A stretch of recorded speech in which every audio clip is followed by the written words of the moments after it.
শ্রীলঙ্কায় এবারের সফরে দারুণ পারফরমেন্স করে বাংলাদেশ ক্রিকেট দল। সফরের শুরু এবং শেষ দুই ম্যাচেই নান্দনিক পারফরমেন্স করে টাইগাররা।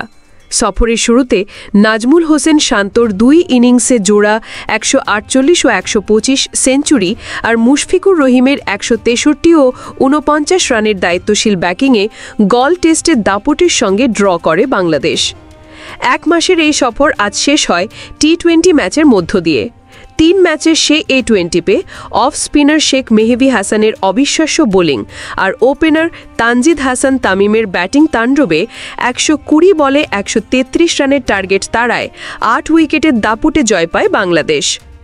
বুধবার কলম্বোর প্রেমাদাসা স্টেডিয়ামে টস জিতে ব্যাটিংয়ে নেমে শেখ মেহেদীর অফ স্পিনে বিভ্রান্ত হয়ে ২০ ওভারে ৭ উইকেট হারিয়ে ১৩২ রানের ইনিংস গোটায় স্বাগতিক শ্রীলঙ্কা। দলের হয়ে সর্বোচ্চ ৪৬ রান করেন পাথুম নিশাঙ্কা।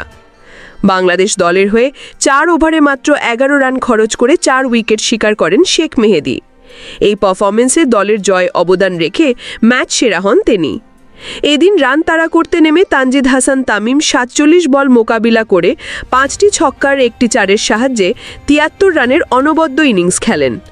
তবে ৩ ম্যাচে ৬, ৭৬ আর আজ ৩২ সব মিলে ১১৪ রানের ইনিংস খেলে সিরিজ সেরা হন বাংলাদেশ দলের অধিনায়ক লিটন কুমার দাস।